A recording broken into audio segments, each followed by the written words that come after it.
A bizarre mystery unfolding in a Boston neighborhood. Dozens of birds dead on the sidewalks, and no one knows why. In a disconcerting sight, dead birds falling out of the sky. I'm David Wade. I'm Lisa Hughes. The bodies of as many as 40 birds fell to the ground, and investigators are trying to figure out quickly what is going on. And this is really bizarre because residents in this nice little neighborhood near Upham's Corner came out this morning and they found dead birds or lethargic birds around, and not just any kind. There weren't sparrows or pigeons. There were only grackles.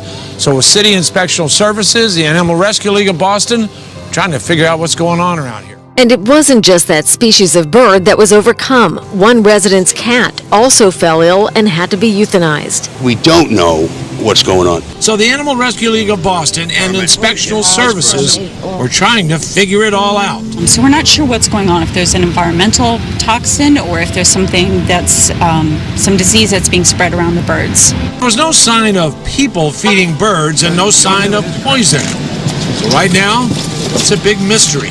In El Reno over reports of wild birds dying by the dozens.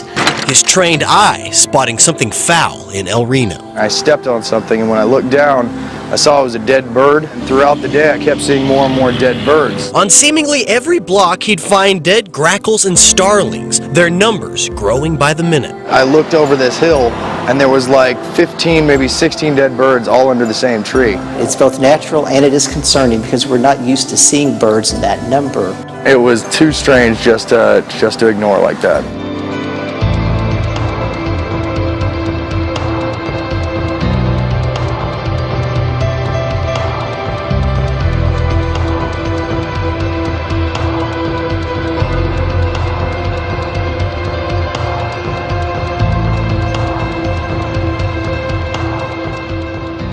Three there, 4, 5, 6, 7, 8, 9.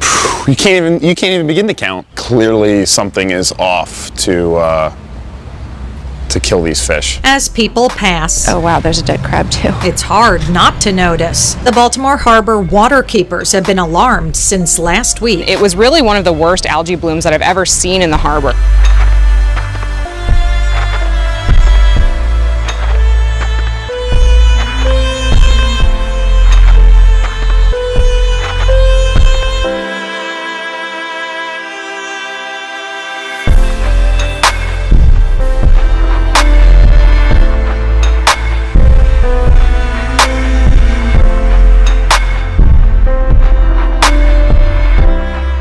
A 71-year-old man shot while working in his lawn. It is a chilling reminder of a city already in crisis. It's just absolutely ridiculous. I mean, you're not even safe in your own yard. The unbelievable video, another sign of the record-breaking violence plaguing some parts of Chicago. It's not a police issue, it's a society issue.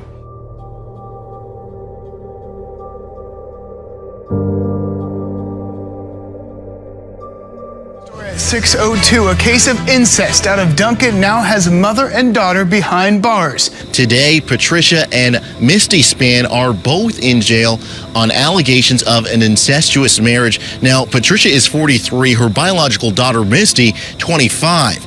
Their relationship was discovered last month by investigators with the Department of Human Services. Police say she admitted she and her daughter hit it off right away. Police say this isn't the first time Patricia Spann married one of her children. She married her son. They were married for 2 years.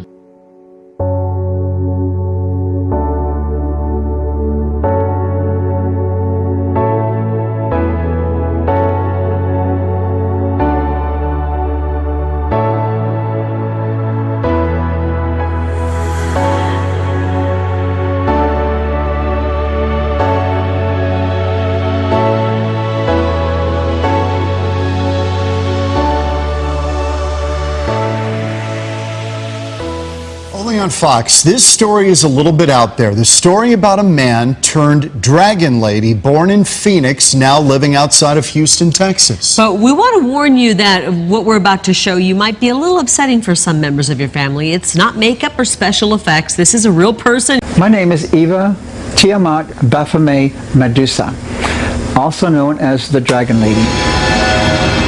Or for short, you can call her Tiamat. Tiamat is the Akkadian 5-headed dragon. And a legitimate question is, what is the Dragon Lady's preferred pronoun? I really prefer to be called an it, just like a snake. Besides transforming itself into a dragon, Tiamat is also a transsexual. Getting rid of my male genitalia, which I haven't done yet. It's on the chopping block. But how does one become a dragon? According to Tiamat, it's slowly, through body modification. My first modifications towards my reptilian transformation were my horns. In the year 2000, I got my third set of horns, which is what I have now.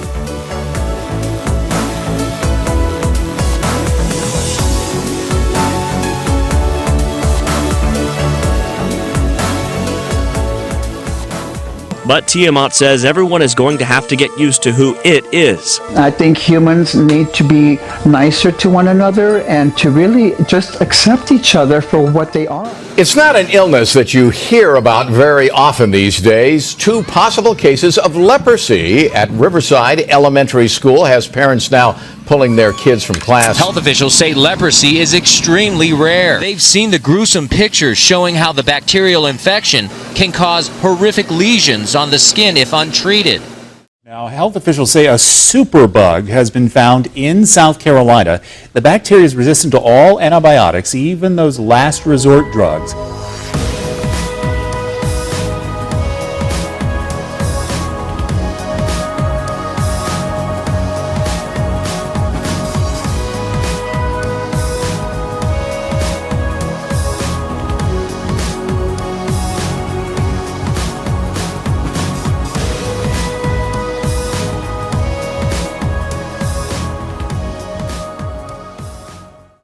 A mutated strain of lice is spreading across the country right now, including here in Southwest Florida.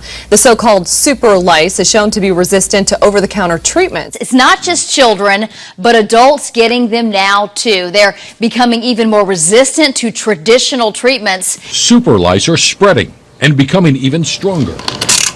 We have noticed that the resistance is higher. Sometimes they are, after we prescribe a certain shampoo, they're not working and they're coming back, and we're having to give them a second option or second treatment. Health officials warn they're running out of ways to treat gonorrhea.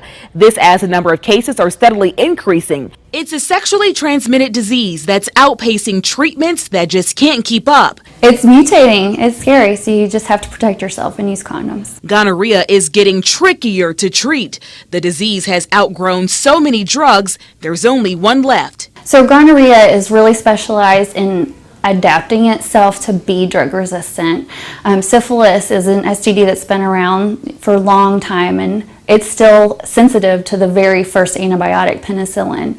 Gonorrhea used to be treated with penicillin, but now over the years, every drug that we try, it kind of changes itself. Health officials all over the world have been advised to treat gonorrhea the same way. Joe, thank you. Parents, listen up. Your children will have their fingers scanned in your next visit to Walt Disney World. It's part of a ticket verification process for children between the ages of 3 and 9. The system scans the finger and converts the image into a unique numerical value tied to the ticket. Parents are angry they weren't even notified. It's part of a change in how students pay for school lunches this year. Instead of a card or PIN number, they scan their finger to pay. Good evening. Thanks for being with us, everybody. I'm Steve Dunn. And I'm Deborah Knapp. That is a huge violation of our privacy. You have to get a signature to even use my child's picture for anything.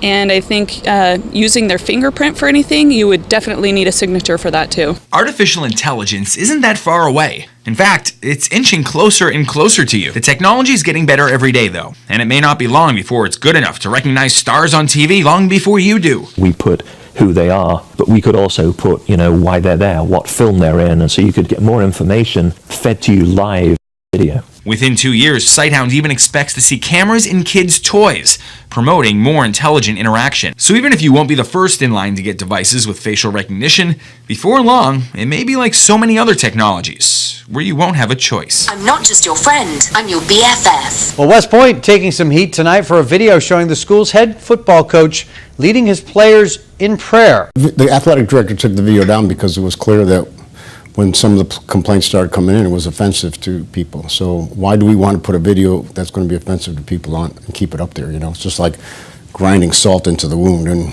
you know, so people would criticize we took the video down, but we don't want to be offensive to people that are out there.